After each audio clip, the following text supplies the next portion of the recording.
చాలా మట్టుకు ఈ లోకంలో మనం వింటూ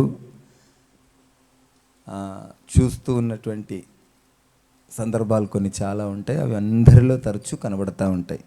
ఎవరినైనా మనం క్రైస్తవులు కూడా దేవుని సన్నిధికి రమ్మన్నప్పుడు నాలో ఇంకా కొంచెం చిన్న చిన్న పొరపాట్లు ఉన్నాయి. ఆ పొరపాట్లు దూరం చేసుకొని ఆయన దగ్గరికి వస్తా. నాకు ఇంకా నా దగ్గర ఒక చిన్న అలవాటు ఉంది, వాటిని దూరం చేసుకున్నాక ఆయన దగ్గరికి వస్తా అని వాళ్ళని చాలా మట్టుకు మనం చూస్తూ ఉంటాం కదా, చాలా మట్టుకు చూస్తూ ఉంటాం. కానీ దేవుడు ఏమంటుండంటే ఎవడు కూడా నీతిమంతుడు కాడు.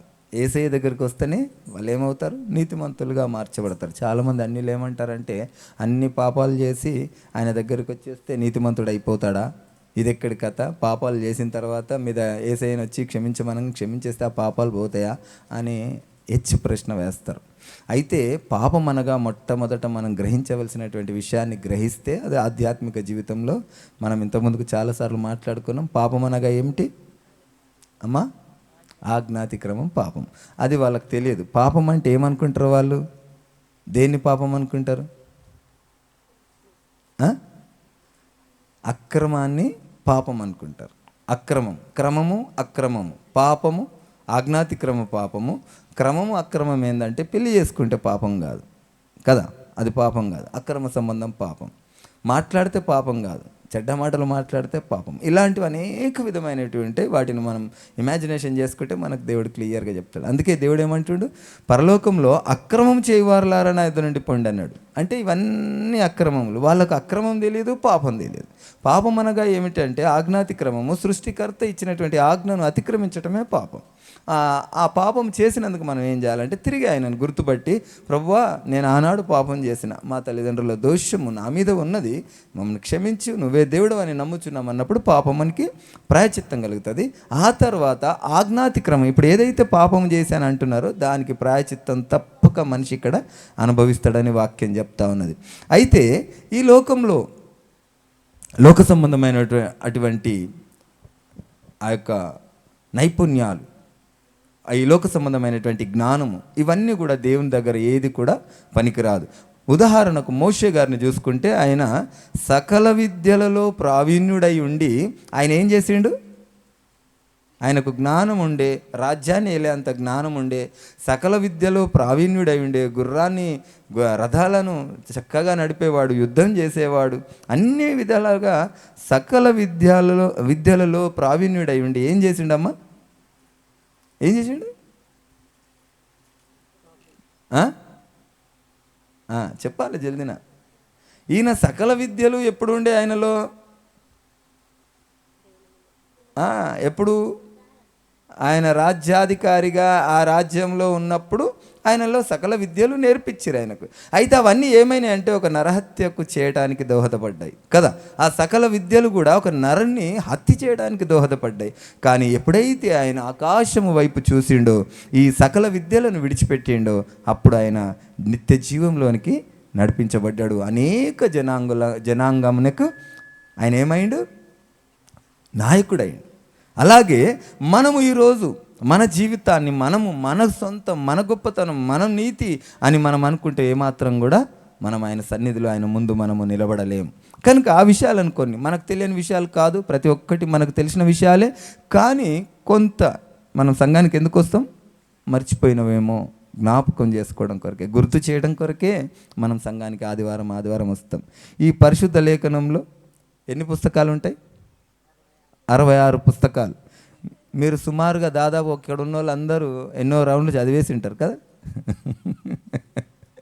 ఎన్నెన్నిసార్లు చదివారు? ఇక్కడ ఉన్న వాళ్ళు చాలా మట్టుకు చదివేసి ఉంటారు కదా. సరే, చదివినా చదవకపోయినా ఇది ఒకవేళ నిజంగా మనసు మీద తీసుకుంటే ఎన్నోసార్లు చదివచ్చు. కానీ మనకు ఇదే బైబుల్ చచ్చే వరకు మనకు ఎందుకు చదివిపిస్తున్నాడు దేవుడు అంటే గుర్తు చేయడానికే. మనిషికి ఒక వరం ఉంటుంది. ఏం వరం అది? గొప్ప వరం. మతిమరుపు కాదు, మరుపు కదా. మనం అతిగా ప్రేమించిన వాళ్ళు చచ్చిపోతే కూడా మనం మర్చిపోతాం.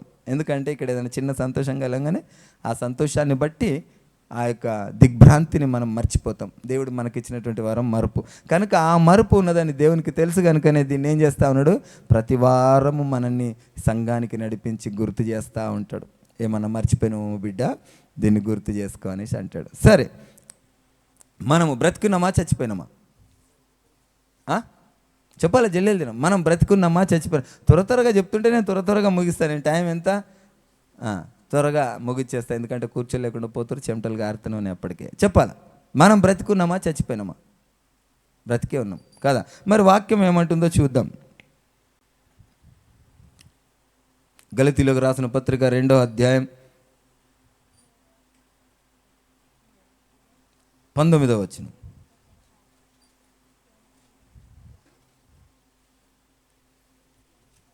తొందరగా తీసుకొని తొందరగా చదవండి బిడ్డ. త్వరగా ముగిద్దాం. చదవాలమ్మా.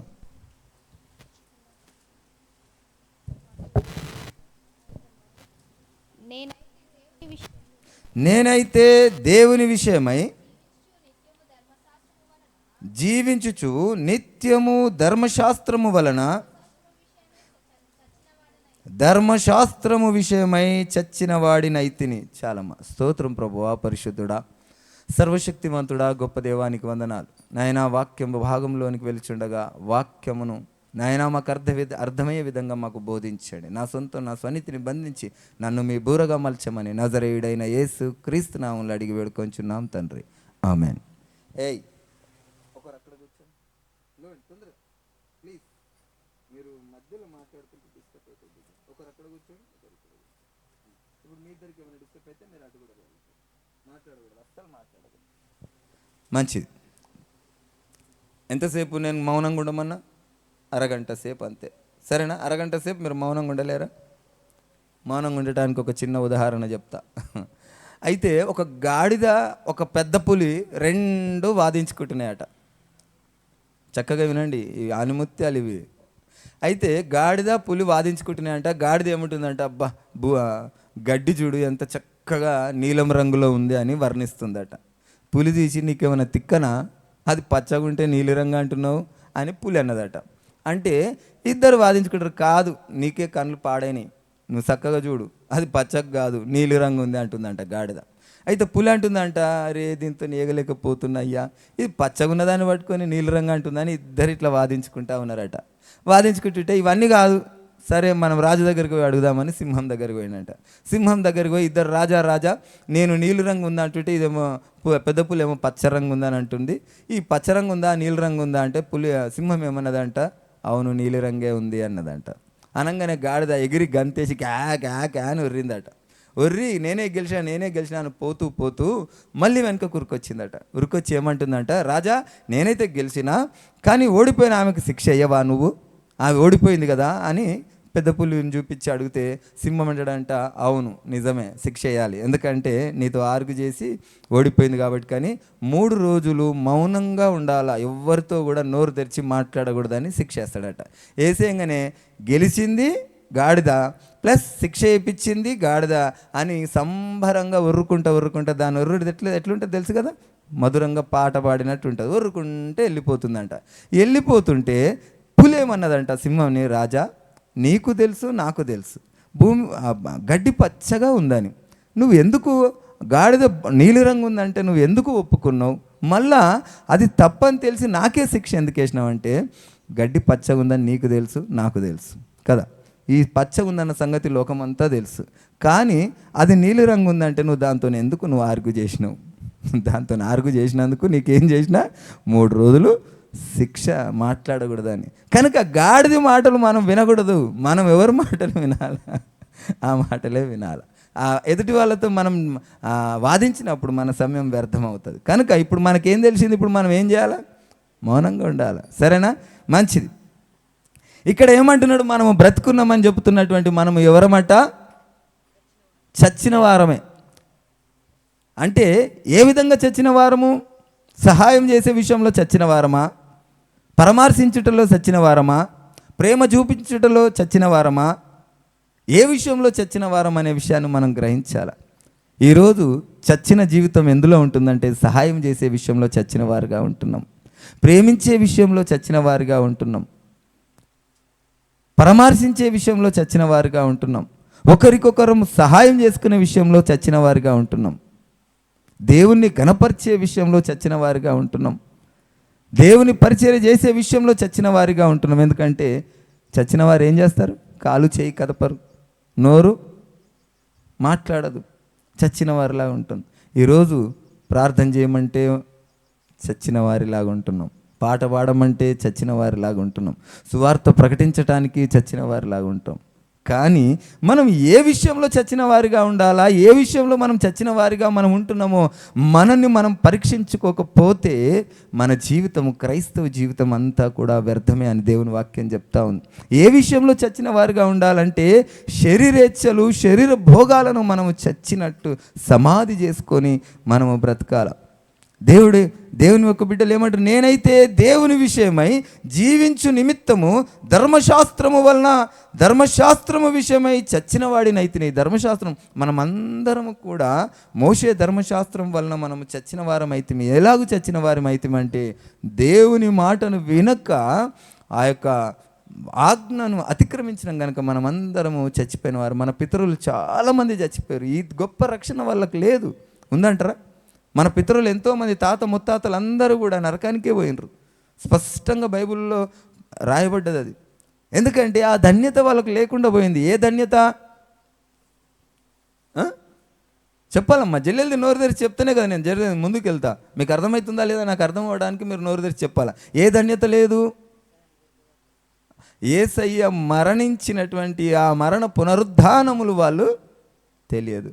కానీ మళ్ళీ కూడా వాళ్ళకు ఒక్క అవకాశం ఉండే, ఆప్షన్ ఏముండే బలుల ద్వారా దొంగతనంగా వెళ్ళారు. బలుల ద్వారా దొంగతనంగా ఎట్లా వెళ్ళారు? బలుల ద్వారా అంటే అర్థమైందా? దొంగతనంగా ఎట్లా వెళ్ళారు? ఈరోజు నువ్వు ఒక పాపం చేసినావు, నీలో పశ్చాత్తాపం లేదు, క్షమించమని అడుగుడు లేదు, ఏం లేదు. కానీ ఒక గొర్రెని తీసుకుపోయి కసా బలి చేయంగానే నీకేమైపోతుండే? Ticket వచ్చేస్తుండే, pass వచ్చేస్తుండే. అలాగూ దొంగగా వెళ్ళిపోయారు. అయితే అలాగున అందరూ కూడా చచ్చిన వారం అయితే. కానీ ఈరోజు 20వ వచనం చదవమ్మా. నేను క్రీస్తుతో కూడా సిలువ వేయబడి ఉన్నాను, ఇకను జీవించువాడను నేను కాను, క్రీస్తే నాయందు జీవించుచున్నాడు. నేనిప్పుడు శరీరమందు జీవించుచున్న జీవితము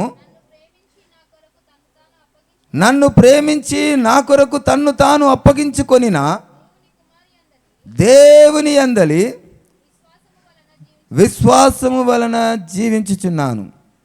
హల్లెలూయా, హల్లెలూయా. ఇక్కడ దేవుని కుమారుని యందలి అని ఉన్నది. కానీ మనందరికీ తెలుసు కదా, దేవుడు కుమారుడు ఎవరు? ఆయననే. తండ్రి ఎవరు?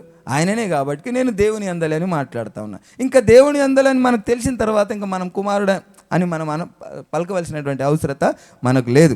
ఎందుకంటే ఎఫెసీయులకు రాసిన పత్రిక 20వ అధ్యాయం 4వ అధ్యాయం 20వ వచనంలో ఒక మాట రాయబడి ఉన్నది. ఏమంటే, మీరు క్రీస్తునందు సత్యం ఉన్నది, ఉన్నట్టుగానే మీరు క్రీస్తును బోధింపబడిన ఎడల మీరు క్రీస్తును నేర్చుకున్నవారు కారు అని దేవుని వాక్యం స్పష్టంగా చెప్తా ఉన్నది. మనము ఏ విధమైనటువంటి విధి విధానాలు దేవునికి ఉండాలో, దేవునికి ఉంటాయో దాన్ని మనము ఎస్టిమేట్ వేయగలగాలి. దేవుణ్ణి ఆ యొక్క గొప్పతనాన్ని ఎస్టిమేట్ వేయగలగాలి. ఒక చోట రాయబడి ఉన్నది, దేవుని యొక్క గొప్పతనం ఏమని రాయబడి అంటే, భూమికి పునాది వేసిన వాడవు నీవే. భూమి, ప్రపంచంలో భూమి అంతా ఎంత గొప్పదో ఆ దానికి పునాది వేసిన వాడవు నీవే, ఆకాశమును పరిచిన వాడవు నీవే, సూర్యచంద్ర నక్షత్రములను శూన్యంలో వేలాడదీసిన వాడవు నీవే అని ఆయన యొక్క గొప్పతనాన్ని, ఆయన యొక్క ఆకారాన్ని సూచిస్తూ ఉంటుంది ఆ మాట. ఆయన ఆకారం ఎంత గొప్పదంటే, ఆకాశము నా సింహాసనము, భూమి నా పాదపీఠం అని చెప్పబడినటువంటి ఆ గొప్ప దేవుని యొక్క ఆకారాన్ని మనకు సూచిస్తూ ఉన్నది. మనం అనుకుంటాం యేసుప్రభుల వారు శరీరధారిగా వచ్చినాడు, ఈయననే దేవుడు అని అనుకుంటాం. కాదు, ఆయన దేవుడిగా మనము ఆయనను చూసేటందుకే ఆయన శరీరధారిగా యేసుప్రభుల వారిగా వచ్చిండు. ఆయనను దేవునిగా చూడాలంటే మొట్టమొదట మనలో ఉన్న పాపము పోవాలి. కనుక ఆ పాపం పోవాలంటే ఆయన శరీరధారిగా ఈ లోకానికి రావాలి. ఆయన వచ్చి మన కొరకు రక్తం కార్చి ప్రాణం పెట్టకపోతే ఆ యొక్క సృష్టికర్తను మనం చూడలేమని ఆయనకు తెలుసు. కనుకనే ఆయన వచ్చి ఏం చేసిండంటే, ఆయన తనంతట తానే ప్రాణం పెట్టి మనను పవిత్రులుగా చేసిండు. మనం ఏ ప్రయచిత్తంగా ఏ యొక్క బలులను అర్పించకుండానే ఆయన మన కొరకు బలి అర్పించి మనని పవిత్రులుగా చేసిండు. ఆ విషయాన్ని మనం గ్రహించాలి. కనుక క్రీస్తు, మనము చచ్చిన వారమై ఉండి క్రీస్తుతో కూడా సిలువ వేయబడి ఉన్నాం. ఇక నువ్వు జీవించువాడని నేను కాదు, క్రీస్తే నాయందు జీవించుచున్నాడు. నేనిప్పుడు శరీరమందు జీవించుచున్నాను. జీవితము నన్ను ప్రేమించి నా కొరకు తన్ను తాను అప్పగించుకున్న దేవుని విశ్వాసము వలన మనము జీవించుచున్నాం. విశ్వాసం అనగా ఏమిటి? ఆ విశ్వాసం అనగా మనం తెలుసుకోవాల్సినటువంటి విషయము మనం చాలాసార్లు మాట్లాడుకున్నాం.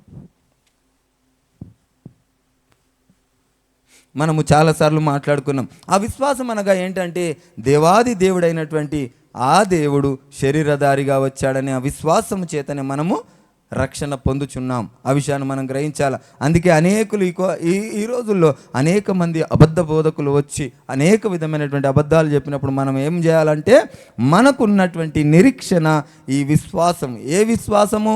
దేవుడే శరీరధారిగా వచ్చినన్న విశ్వాసము చేత నిరీక్షణ కలిగి ఉండాలి. మనం ఆయన రాకడ వచ్చే వరకు అనేకులు చాలామంది ఇదిగో ఇక్కడ యేసు ఉన్నాడు, ఇగో ఇక్కడ యేసు ఉన్నాడు అని చెప్పేవాళ్ళు చాలామంది ఉంటారట.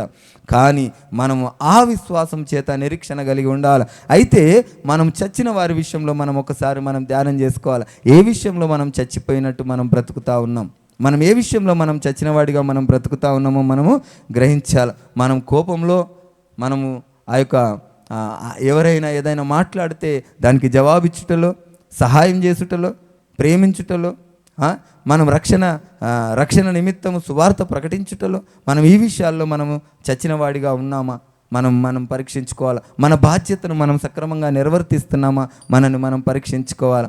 మనం ప్రార్థన చేద్దాము, ప్రార్థనకి లేద్దాం అంటే చచ్చిన వారిగా ఉన్నాం. అపవాదిగాడు మనల్ని ఎలాంటి ఇబ్బందులకు గురి చేయాలో వాడి పని వాడు చక్కగా చేస్తా ఉన్నాడు. గత వారం మనం చూసుకున్నాం కదా, వాడి పని ఎంత సులువుగా చేసేస్తాడు తెలుసా? ఎట్లా చేస్తాడమ్మా? అపవాదిగాడు అంటే 2 కొమ్ములు పెట్టుకోను ఏదో క్రూరంగా కనబడి ఏదో చేసింది కాదు, ఎంత ప్రేమగా చేస్తాడంటే ఇది నిజమా అని ఏమడిగిండు? నిజాన్నే నిజమా అని అడిగిండు. ఇది నిజమా అన్నాడు. అప్పుడు మనిషి ఏమైంది? ఆలోచనలో పడ్డాడు. నిజంనే నిజమా అని అంటే అవును నిజమే అని చెప్పాల్సినటువంటి వ్యక్తి ఏం చేసిండు? ఆలోచించటం మొదలుపెట్టిండు. ఇది చూడడానికి రమ్యంగా ఉంది అంటుండు, ఇది నిజమేనేమో, ఇంకా తెలివి వస్తుందేమో అనుకుండు. దేవుడిచ్చిన తెలివి ఇది చాలు. మనకి చాలామంది క్వశ్చన్స్ ఏమేస్తారు తెలుసా? దేవుడు ఇవన్నీ తింటామని తెలిసి మళ్ళీ ఎందుకు పెట్టిండు అని దేవునికే ప్రశ్నేస్తారు దేవుడు కదా. ఈరోజు మనం ఎలా ఉండాలంటే అపవాది గాని యొక్క బాణాలను, నిన్న ఒక పాట పాడినాం కదా, ఏదో అపవాది అంబులు తగిలినను అని ఉంటుంది, ఏదో పాట, మంచి పాట. నిజంగా అపవాదిగాడు ఎన్నో ఉర్రుతా ఉంటాడు. వాడి యొక్క మాట సున్నితంగా ఇది నిజమా అని అడిగాడు. వాని పని వాడు చక్కగా చేస్తుంది, కానీ మన పని మనం చేస్తున్నామా? వాడి పని వాడు మోసం చేసేస్తూ ఉంటాడు. ఏమంటాడు? ధనం ఉంటే తప్పు కాదు, ధనాపేక్ష ఉండకూడదు. వాడు ఎట్టు చూసి దేవునికి దూరం చేయటమే. ఆ సత్య దేవుని ఆరాధించకుండా నువ్వు ఏది చేసినా పర్వాలేదు. నీ భర్తను ప్రేమిస్తే వాడికి సంతోషమే. దేవుని కంటే ఎక్కువ. ఈరోజు ఆదివారం వచ్చింది, చర్చికి పోకుండా తన భర్త కాళ్ళు ఒత్తుకుంటూ తనకు సేవ చేస్తుంటే అపవాదిగాడు ఎంతో సంతోషపడతాడు. ఎందుకంటే నువ్వు ఎవరినన్నా ప్రేమించు, ఎవరినైనా ఆరాధించు, చివరకు నువ్వే దేవత అని చెప్పుకున్నా వాడికి బాధ లేదు, నువ్వే దేవుడు అని చెప్పుకున్నా వాడికి బాధ లేదు. కానీ దేవాది దేవుడిని కనుక దేవుడు అని ఆరాధిస్తే వానికి ఒళ్ళంతమంట. ఏనాడు అయింది ఇది? ఆనాడు దేవుడు ఏం చేసిండు? తూర్పు దిక్కున సభాపర్వతమును నిర్మించుకొని సభాపర్వతం మీద కూర్చొని ఆ సభాపర్వతం మీద దేవదూతల సమక్షంలో ఆ యొక్క యోబు గురించి తర్కించినప్పుడు అపవాదిగాడు వచ్చేసాడు ఆ సభాపర్వతం మీద. అంతకుముందు యెషయా గ్రంథంలో రాయబడి ఉంటుంది, తూర్పు దిక్కున దేవుడు సభాపర్వతం నిర్వర్తించుకుంటే సాతానుగాడు ఏమనుకుంటాడు? ఉత్తర దిక్కున నేను సభాపర్వతం నేను నిర్వర్తించుకుంటా అంటాడు. తూర్పు అనడానికి మనకు ఏమి ఆనవాలంటే తూర్పు సూర్యోదయము. తూర్పున ఏమవుతుంది? సూర్యోదయం అవుతుంది. సూర్యోదయం అనగా ఆది. సూర్యుడు ఎక్కడ అస్తమిస్తాడు? ఉత్తరాన అస్తమిస్తాడు. ఉత్తరాన అనగా అంతము. ఆది అంతము దేవుడై ఉన్నాడు. కానీ ఉత్తర దక్షిణలో ఏమీ లేదు, ఆది అంతము లేదు. లేని దాన్నే అపవాదిగాడు ఏం చేస్తాడు?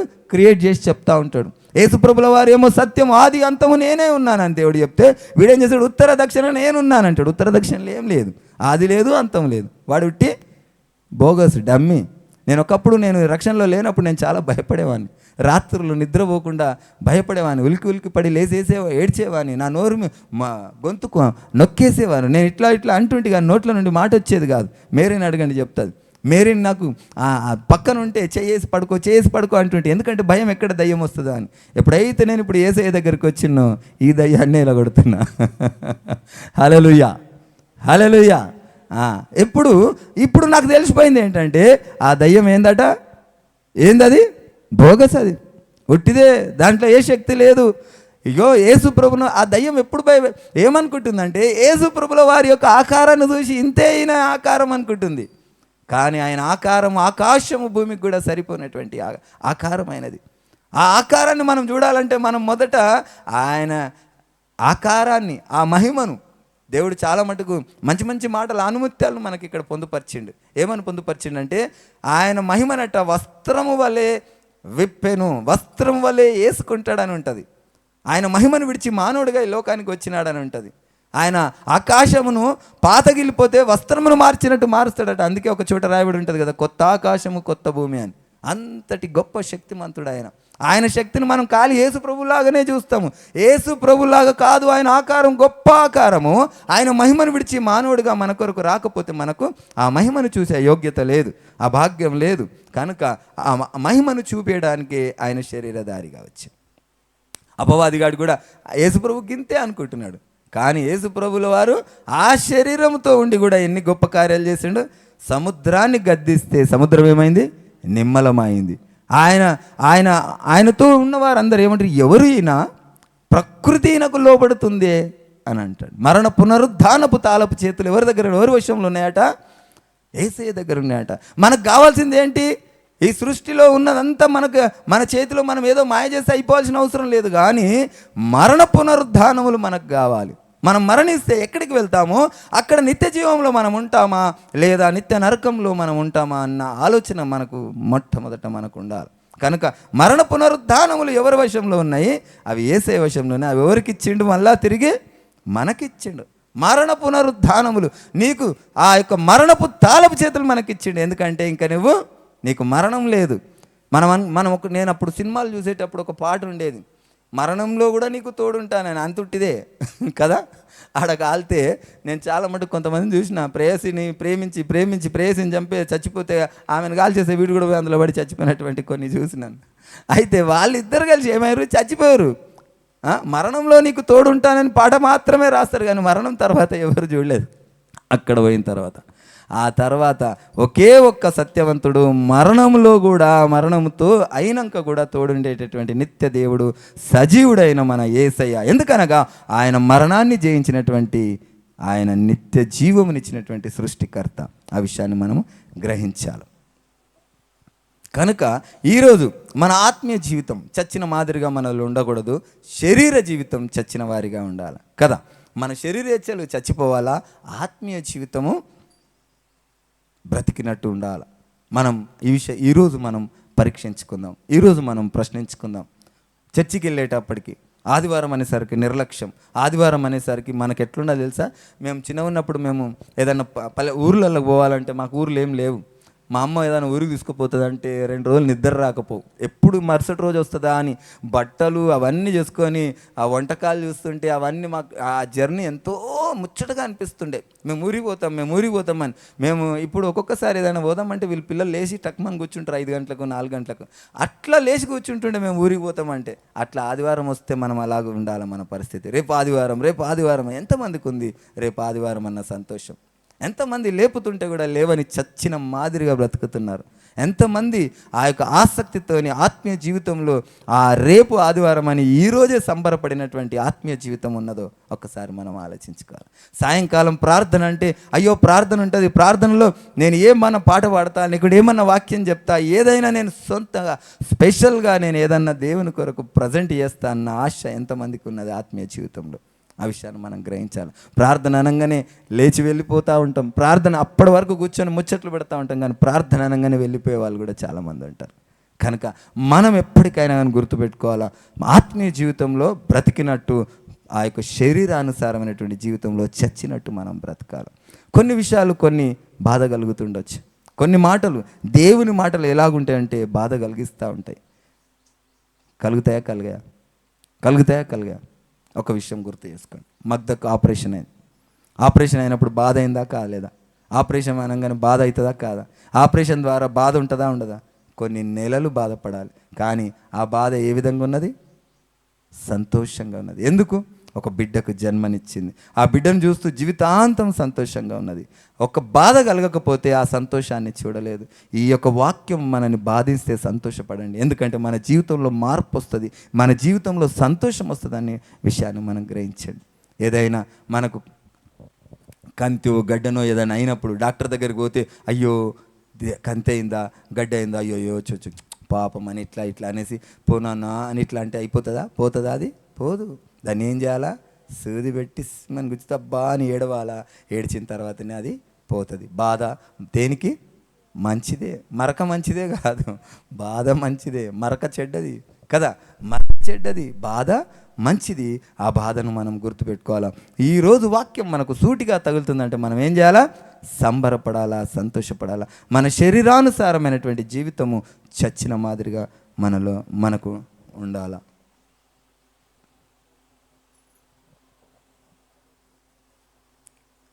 రెండవ కొరింథీయులకు రాసిన పత్రిక 5వ అధ్యాయం 14వ వచనం చూడండి అమ్మా.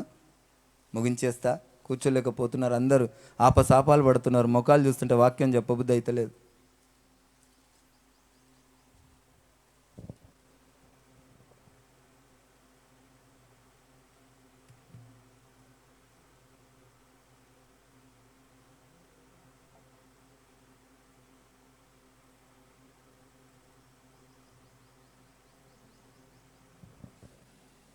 పద్నాలుగో వచనం, 5వ అధ్యాయం 14వ వచనం, రెండవ కొరింథీయులకు రాసిన పత్రిక. క్రీస్తు ప్రేమ మమ్మను బలవంతము చేయుచున్నది, ఎలాగనగా అందరి కొరకు ఒకడు మృతి పొందెను గనుక అందరూ మృతి పొందిరనియు, జీవించు వారిక మీదట తమ కొరకు కాక తమ నిమిత్తము మృతి పొంది తిరిగి లేచిన వాని కొరకే జీవించుటకు ఆయన అందరి కొరకు మృతి పొందననియు నిశ్చయించుకొనుచున్నాము. హల్లెలూయా, హల్లెలూయా. ఇప్పుడు ఎలాగ మనం బ్రతుకుతున్నామంట? క్రీస్తు ప్రేమ ఎవరిని బలవంతం చేస్తుంది? మనల్ని బలవంతం చేస్తుంది. ఎలాగనగా అందరి కొరకు, మన అందరి కొరకు ఒక ఆయన చనిపోయిండు, మనందరి కొరకు ఆయన చనిపోయాడు కనుక మనమందరం కూడా ఏమై ఉన్నాం? మృతి పొంది ఉన్నాం కదా. మృతి పొంది ఉన్నాము. ఏ విషయంలో మృతి పొంది ఉన్నాము? శరీరానుసారంగా మనం మృతి పొంది ఉన్నాం. మనం ఇక మీదట శరీరానుసారమైనటువంటి కొన్ని విషయాలు మేము చెప్తా చూడండి. మీరందరూ ఇప్పుడు రక్షణ పొంది ఉన్నారు కదా. మీరు ఎప్పుడైనా రక్షణ లేని అక్కనో చెల్లెనో తండ్రినో అమ్మనో కనబడినప్పుడు మీరు ఏం చేయాలి? వాళ్ళను గుర్తుపట్టద్దు, మీ చుట్టాలు కాదు వాళ్ళు. స్పష్టంగా మాట్లాడుతున్నాడు దేవుడు ఇక్కడ. ఏమంటే క్రీస్తు మృతి పొందినట్టు మనమందరం కూడా మృతి పొందినాము. ఇక మీదట మనము చదివిన వాక్యమే జీవించుచున్నాము. ఇక మీదట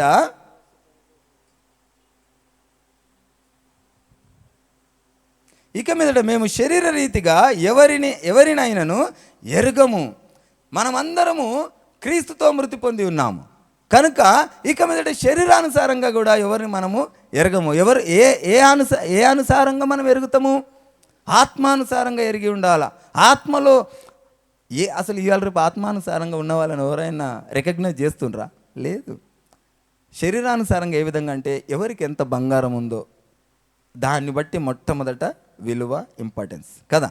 ఎవరికైతే ఆత్మానుసారంగా ఉన్నారో మొట్టమొదట వాళ్ళకు, మీరు అక్కడ బైబిల్లో కూడా ఉంది, అక్కడ ఎవరైనా మంచి వస్త్రాలు మంచి బట్టలు వేసుకుంటారట, నువ్వు ఇక్కడ కూర్చో అని మంచి మంచి సీట్లు వేస్తారట. ఎవరైతే చూడడానికి దరిద్రంగా కనబడుతున్నావు అక్కడ ఉండు, లేకపోతే ఈ కాళ్ళ కాడ కూర్చో అంటారట. బైబిల్లోనే రాయబడి ఉన్నది. దేవుడే, యేసు ప్రభుల వారే ఒక మాట చెప్తా ఉన్నారు. నిర్గమకాండం 3వ అధ్యాయం 7వ వచనం చూడండి అమ్మా.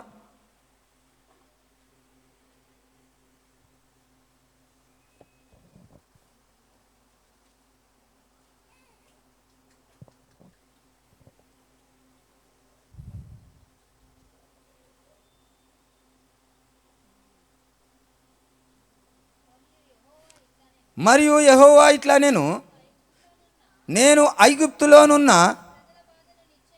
నా ప్రజల బాధను నిశ్చయముగా చూచితిని, పనులలో తమ్మును కష్టపెట్టు వారిని బట్టి వారు పెట్టిన మొరను వింటిని, వారి దుఃఖమును నాకు తెలిసేవని ఎవరిని చూస్తా ఉన్నాడు ఇక్కడ దేవుడు? ఇదిగో యెహోవా ఇట్లా నేను ఐగుప్తులో ఉన్న బంగారం వేసుకున్నటువంటి ధనికులను నేను చూస్తున్నాను, వారి యొక్క గొప్పతనము నాకు నచ్చే ఉన్నది అంటున్నాడా? ఇదిగో ఐగుప్తులో ధనికులు కార్లు బంగళాలు కలిగినటువంటి వ్యక్తులు నన్ను ప్రేమిస్తూ ఉన్నారు, వారిని నేను ప్రేమిస్తూ ఉన్నాను అన్నాడా? ఎవరిని ప్రేమిస్తున్నాడట? కష్టపడే వారిని, బాధపడే వారిని, హింసింపబడుతున్న వారి యొక్క మొరలు ఆయనకు తెలిసే ఉన్నాయట. ఆ విషయాన్ని మనం గ్రహించాలి. ఆ విషయాన్ని మనం తెలుసుకోకపోతే, ఫస్ట్ దేవుని యొక్క ఉద్దేశం తెలియకపోతే మనం దేవునితో మనం నిలబడలేము. దేవునితో నిలబడలేము.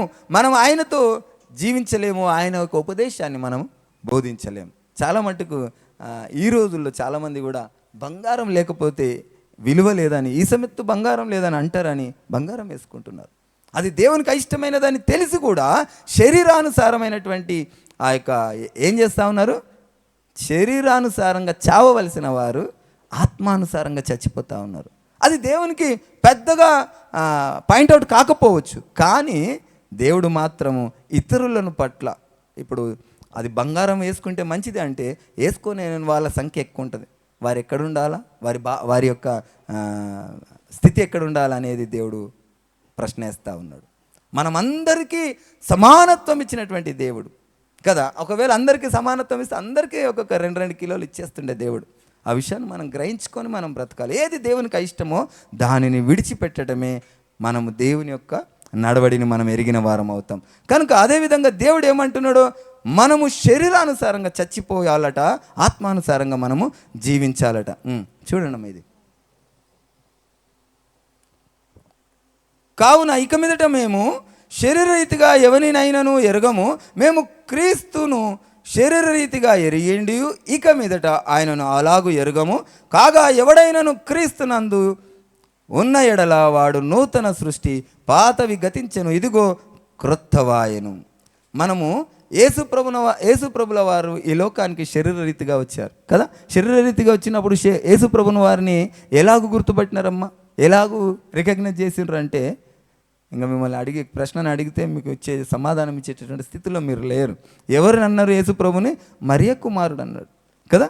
ఇదిగో ఈయన వడ్రంగి వారి కుమారుడు కదా, ఈయన మరియ కుమారుడు కదా అని అన్నారు. ఆయన దేవుడు కాదు అని రికగ్నైజ్ చేసిండు. అందుకే ఇక్కడ ఏమంటున్నారంటే, కావున ఇక మీదట మేము శరీరరీతిగా ఎవరినైనా ఎరగము, మేము యేసు క్రీస్తును శరీరధారిగా ఎరిగియుండును, ఇక మీదట ఆయనను అలాగూ ఎరగము. ఇక మీదట ఆయనను అలాగూ ఎరగము అంటుండే. ఎలాగ ఎరుగుతారట వాళ్ళుగా? ఇంతకుముందుకు మరియ కుమారుడని ఎరిగిండ్రు, కానీ ఇప్పుడేమో ఎలాగ ఎరుగుతారంటే ఆయన దేవుడని ఎరిగిండ్రు. అందుకే ఆ దేవుడని విశ్వసించారు కనుకనే అంతమంది కూడా ఆయన శిష్యులుగా మార్చబడ్డారు. ఆయనను ఆ యొక్క నిత్యరాజ్యంలో వారికి స్థానం ఉన్నది. అందుకే ఆయన దేవుడని నమ్మినరు కనుకనే ఆకాశము తెరవబడ్డది. ఆ యొక్క దేవాది దేవుని చూడగలిగిండు ఎవరు? స్టెఫెను. అలాగే అనేక విధమైనటువంటి అద్భుతములు ఎలాగూ చూడగలిగినరు, అద్భుతాలు ఎలాగూ చేయగలిగారు అంటే ఆయన దేవుడని నమ్మినరు, ఆయన దేవుడని గుర్తెరిగినరు కనుకనే ఆ విషయాన్ని మనం గ్రహించాలి. కనుక ఇప్పుడు మనం క్రీస్తుతో ఉన్న వాళ్ళం ఎవరమాట? నూతన సృష్టి. ఇప్పుడు నూతన సృష్టి అంటే మనలో ఏముండే? మనలో కోపం ఉండే, ద్వేషం ఉండే, ఈర్ష్య ఉండే, పగ ఉండే, అహం ఉండే. ఒకటి కొడితే మనం ఏం కొడుతుండే? 2 కొడుతుండే. ఇలాంటి స్వభావాలు అనేక విధమైనవి ఉండే. కానీ మనం రక్షణ పొందిన తర్వాత మనం ఏమైపోవాలా? నూతన సృష్టిగా ఉండాలా. నూతన సృష్టి అంటే అరే వీళ్ళు అలాగ లేకుండే, వీరు అలాగ ఉండలేరు, వీళ్ళలో మార్పు వచ్చింది. నన్ను చాలామంది అన్నారు, నువ్వు చాలా మారిపోయినావు అని నా స్నేహితులు అన్నారు. నాకు చాలా సంతోషం అనిపించింది. ఎందుకంటే నా స్వభావం అది కాదు, నా నడవడి అది కాదు, నా చూపు అది కాదు, నా యొక్క విధి విధానాలు అవి కావు, నా విధానాలన్నీ వేరేగా ఉండే. నేను ఎప్పుడైతే యేసు ప్రభుల వారి దగ్గరికి వచ్చానో నాలో మార్పు రావాలి. ఆ మార్పును ఇతరులు చూడాలి. ఆ మార్పు ద్వారా వాళ్ళు ఏం చేయాలా? రక్షణ పొందాలి. ఎందుకనగా ఆ దేవాది మన మార్పు, మన నడవడి ఆ దేవాది దేవుని చూపియాల, ఆ క్రీస్తును మనలో చూపియాలా. ఆ విషయాన్ని మనం గ్రహించాలా.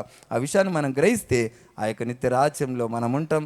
ఆ యొక్క దేవాది దేవుని యొక్క నామాన్ని మహిమపరిచి ఆయన సువార్తను ప్రకటించేవారిగా ఉంటాం. మొట్టమొదట సువార్త ప్రకటించటం అనగా నోటితో ప్రకటించటమే కాదు, మన ప్రవర్తన కూడా సువార్తను ప్రకటిస్తుందని దేవుని వాక్యం చెబుతా ఉన్నది.